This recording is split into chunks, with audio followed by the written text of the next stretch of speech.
کہ جو نبی پہ شک کرتا ہو. نبی کے وجود پر اور اللہ کے وجود پر یقین بڑھانے کا نام کربلا ہے. لقن صاحب فرماتے ہیں اللہ کے وجود پہ سب سے بڑی دلیل عصر عاشور حسین کا اطمینان ہے. نبی کی نبوت پر سب سے بڑی دلیل کربلا کے میدان میں حسین کا اشہد ان محمد رسول اللہ کہنا ہے. میں بھی اور آپ بھی کہتے ہیں، مگر بچوں کے لاشیں اٹھا کر علی اکبر جیسے بیٹے کا لاشا اٹھا کر اور آخر میں علی اصغر کا لاشا اٹھا کر اگر اس کے بعد بھی کوئی کہے اشہد ان محمد رسول اللہ، میں گواہی دیتا ہوں کہ محمد اللہ کے رسول ہیں، تو یہ خود عمل دلیل نبوت مصطفیٰ ہے.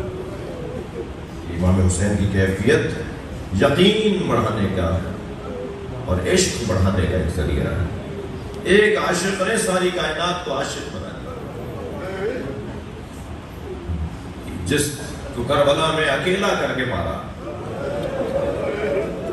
آج سب سے زیادہ اسی کے نام پہ مجمع جمع ہوتا ہے. سب سے زیادہ حسین کے نام پہ مجمع جمع ہوتا ہے. یہ امام بارگاہ جب بنا تھا بہت بڑا تھا، اب یہ امام بارگاہ میں چھوٹا لگتا ہے. امام بارگاہ چھوٹا نہیں ہوا، حسین کے عاشقوں میں اضافہ ہو گیا. یہ جو آپ کی آنکھ سے آنسو ٹپکتا ہے، یہ جو ہمارے ضمیر کو اطمینان بخشتا ہے، یہ جو ہمیں غم دنیا سے نجات دیتا ہے.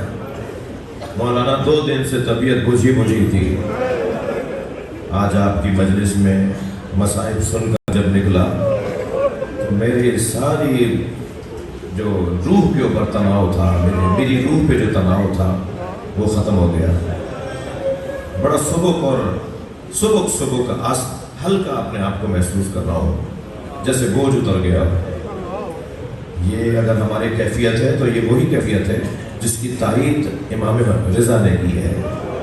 یا ابن شبیر، جب غم دنیا تمہیں گھیر لے تو خبردار غم دنیا میں نہ رونا، میرے جد حسین پہ رو لینا. تمہارا یہ رونا تمہیں غموں سے نجات دے دے. عزاداروں چلیے کچھ دیر کے لیے کربلا چلیے. میں نے ایک جملہ کہا، اسے اور بہتر کرو. لاشیں تو حسین نے بہت اٹھائے، مگر رونے والوں 4 لاشوں پہ حسین بہت روئے. ایک لاشا جس پر حسین بہت روئے وہ قاسم کا لاش ہے. اجرکم اللہ، اجرکم اللہ. خدا کسی غم میں نہ پائے. جب امام حسن مجتبیٰ کو زہر دے دیا نا، سنیں گے وہ زہر ایسا تھا کہ اگر سمندر میں ڈالا جاتا تو میلوں تک مچھلیاں مر جاتی. سمندر کے اندر میلوں تک مچھلیاں مر جاتی. رو رہے نا. جب امام کو زہر دیا نا تو امام روزے سے تھے، یعنی افطار میں زہر دیا گیا ہے. میرے مولا نے 2 گھونٹ لیا اور واپس ظرف رکھتے ہوئے فرمایا تیری مراد اس سے پوری ہو جائے گی. اجرکم اللہ، اجرکم اللہ. اور اس زہر نے اثر یہ کیا کہ امام کا جگر کٹ گیا.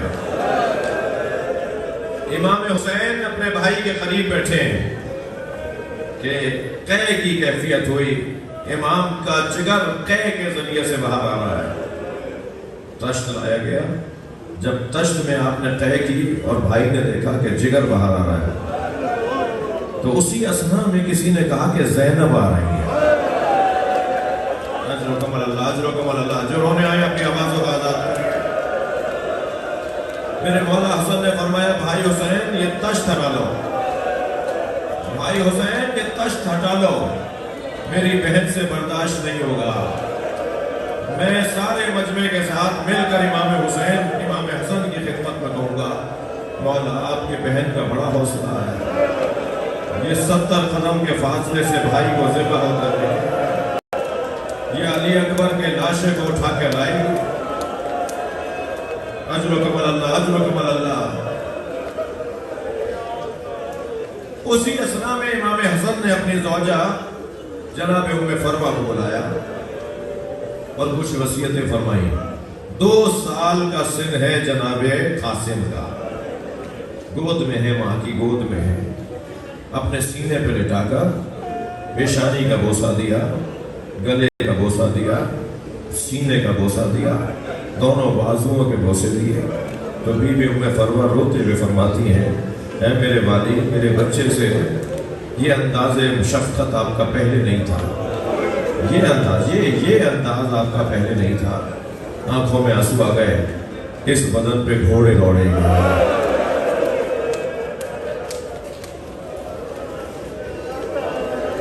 عزادارو، اللہ کا انداز بھی، اللہ کا کام بھی اللہ کا ہے، وہ ہر ایک سے اس کے مزاج کے مطابق امتحان لیتا ہے۔ حضرت ابراہیم کے ہاں منت مرادوں سے اسماعیل پیدا ہوئے، اللہ نے کہا اسماعیل کے گلے پہ چھری چلا دو، یہ حضرت ابراہیم کا امتحان ہے۔ حضرت یوسف پانی سے ہولتے تھے، بڑا پانی نظر آتا تھا، آگے نہیں جاتے تھے، بھائیوں نے کنویں میں ڈال دیا، یہ حضرت یوسف کا امتحان۔ اللہ اکبر۔ جناب زہرا کے مزاج میں مانگنا نہیں تھا،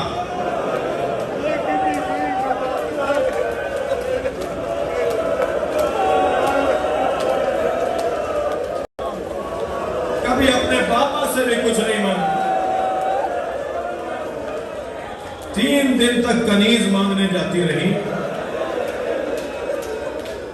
مگر کہہ نہیں پا رہی تھی کہ مجھے کنیز چاہیے، واپس آ جاتی تھی۔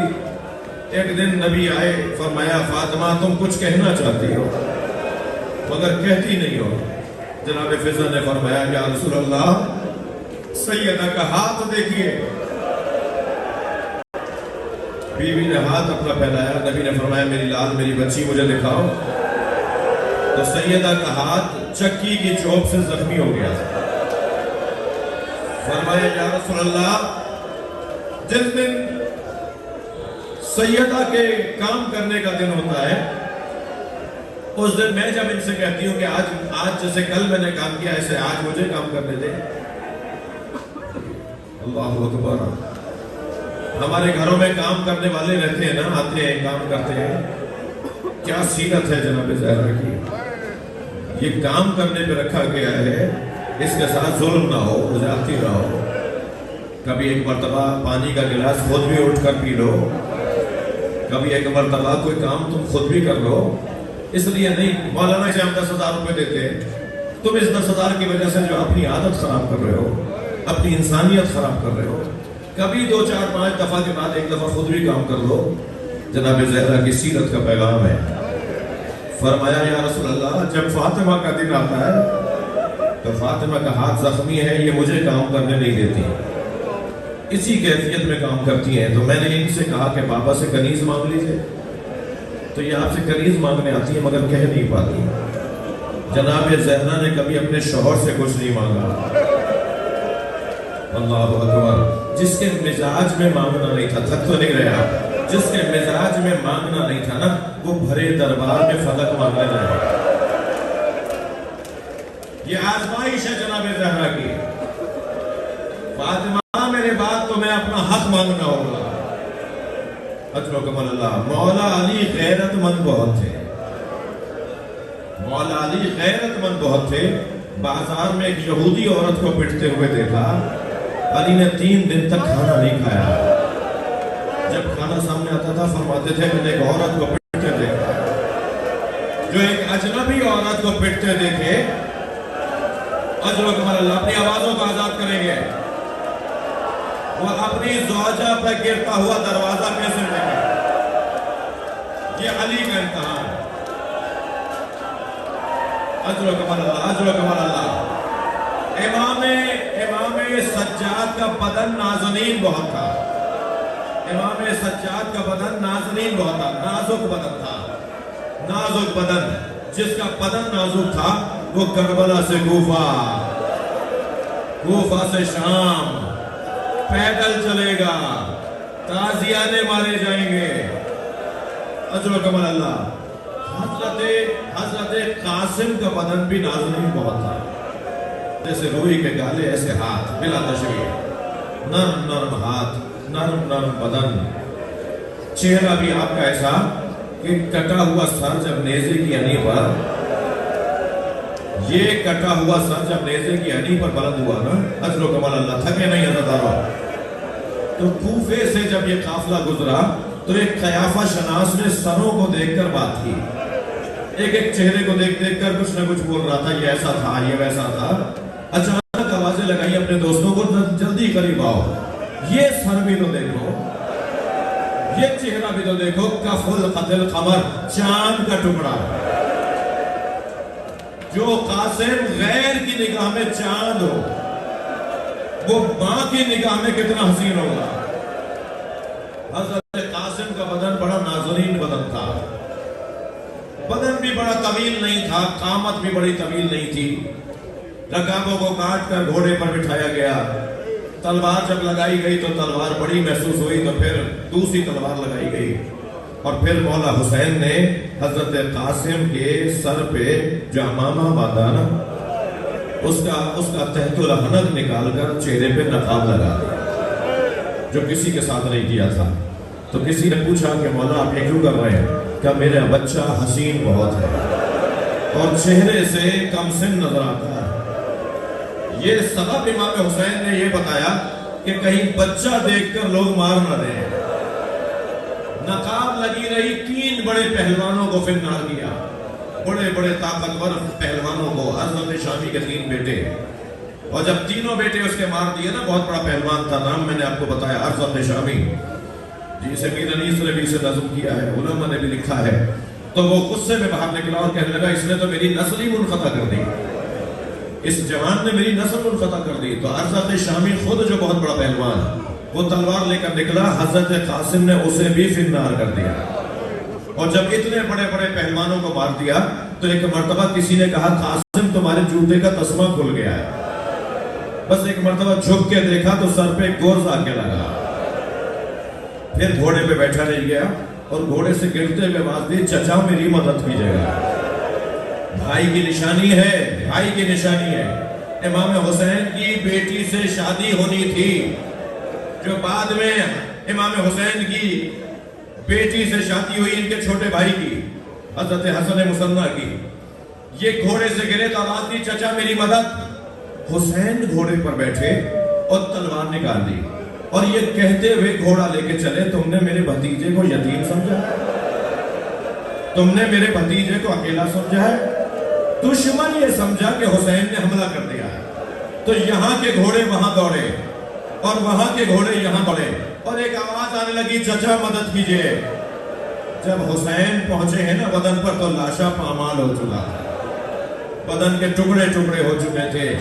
بیٹھ گئے لاشے کے قریب اور کہا تیرے چچا پہ بڑا گنا ہے، تو مدد کے لیے پکارے اور تیرا چچا مدد نہ کر پائے۔ کیسے لاشا اٹھایا ہے امام حسن حسین نے، اس کا بیان مشکل ہے، لیکن جب لاشا لے کر آئے، اجر و کمال اللہ، جب لاشا لے کر آئے ساری بیویاں کھڑی تھی، مگر امام حسین غور سے دیکھ رہے ہیں اس بچے کی ماں نہیں ہے۔ تو تعجب سے پوچھا جناب زینب سے، بہن بھابھی ام فروہ کہاں ہے؟ تو ایک بی بی کی آواز آئی، جب قاسم کی شہادت کی خبر آئی تھی تو بی بی ام فروہ پشت خیمہ پہ چلی گئی تھی، خیمے کی پشت پر گئی ہیں۔ جناب زینب جلدی سے عجلت میں وہاں گئی، جا کے دیکھا پیشانی سجدے میں ہے اور تسبیح پڑھ رہی ہیں، شکران شکران حقاً حقا، یا اللہ تیرا شکر ہے تو نے میری قربانی قبول کر لی، اجر و کمال اللہ، اجر و کمال اللہ۔ جیسے ہی سجدہ مکمل ہوا، جناب زینب کی آواز آئی، بھابھی آپ کو حسین بلا رہے ہیں۔ تو آئی وہاں جہاں قاسم کا لاشا رکھا ہوا تھا، پامال لاشا دیکھ کر حسین کی طرف دیکھا، آپ رو رہے ہیں۔ ایک منظر اور سن لیجئے، جب آئی نا خیمے میں تو حسین مولا نے گردن جھکا دی۔ مولا عباس نے فرمایا تھا نا میرا لاشا خیمے نہ لے جائے گا، اس لیے کہ اگر میرے لاشے پہ سکینہ نے آ کے پانی مانگ لیا تو میں سکینہ کو جواب کیا دوں گا؟ حسین اپنے بھائی کی نشانی قاسم کا لاشا لائے تو امام حسین نے گردن جھکائی ہوئی تھی، سامنے کھڑے تھے. جناب ام فرما نے پہلے اپنے بچے کو دیکھا، پھر امام حسین کی طرف دیکھ کر کہا میرے مولا پہلے اپنی گردن آپ اٹھائیے. آپ کو فخر نہیں ہے کہ آپ کے بھتیجے نے آپ پر جان فرما کر؟ مجھے فخر ہے میرے بچے نے وفاداری کا حق حوصلہ دیا حسین کو، ہمت بڑھائی حسین کی جناب ام فرما نے. اور پھر فرمان لگی بس میری ایک آرزو ہے، مجھے قاسم کا خون بھرا کرتا دیجیے. اجر و کمال اللہ، اجر و کمال اللہ، تھکیں گے نہیں، مجھے 2 منزلیں لینی ہیں. امام حسین نے نہیں پوچھا بھابھی اس کرتے کا کیا کریں گی جو گھوڑوں کی ٹاپوں سے چاک چاک ہو گیا، مگر ماں کی آرزو تھی. کچھ ہی دیر بعد امام حسین نے خون بھرا کرتا جناب ام فرما کو دے دیا. بی بی وہ کرتا اپنے خیمے میں لے گئی. عصر عاشور خیمے لوٹے، تبرکات لوٹے گئے. قافلہ اسیر ہو کے کوفہ گیا، کوفے سے شام گیا، شام میں اسیر رہا، اور اسیری سے رہائی پا کر جب چلے ہیں نا تو کچھ تبرکات واپس آئے. ایک گٹھڑی لا کے رکھی گئی، ساری بیویاں اطراف میں کھڑی ہیں. جناب زینب نے گٹھڑی کھولی تو چادریں نظر آئیں. ایک چادر کو دیکھ کر کہا بہن ام کلثوم تمہاری چادر آئی. ایک اور چادر کو دیکھ کر کہا بھابی ام لیلا آپ کی چادر آ گئی. ایک بیوی کو بی بی زینب چادریں دیتی رہی. تھکیں گے نہیں تو جملہ کہو ازدارو چھوٹی سی چادر پر لگا دیا، اسے لے کر چلی قبر سکینہ پر پھیلا دیا. سکینہ اٹھو تمہاری چادر بھی آ گئی. ہر بیوی نے اپنی گٹھڑی اٹھائی ہوئی تھی. جناب ام فرما نے اپنی گٹھڑی سینے سے لگائی ہوئی. یہ قافلہ شام سے کربلا آیا، کربلا سے مدینہ گیا. بس مجلس ختم کر رہا ہوں. جب مدینہ پہنچی نا فرمان لگی میرا اونٹ جنت البقیع لے جاؤ. جنت البقیع میں پہنچی، قبر امام حسن کے برابر میں بیٹھی، گٹھڑی کھولی، خون بھرا کرتا نکالا، امام حسن کی قبر پر پھیلا دیا. اے میرے والی تمہارے بچے کی نشانی لے کر قاسم نے وفاداری کا حق ادا کیا. اللہ اللہ فَسَيَعْلَمُ الَّذِينَ ظَلَمُوا أَيُّ مُنْقَلَبٍ يَنْقَلِبُونَ. یا اللہ ان آوازوں پر رحمت نازل فرما، رونے والوں کی توفیقات میں اضافہ فرما، ہماری عاقبت بخیر فرما، امام زمانہ کے ظہور میں تاجیل فرما.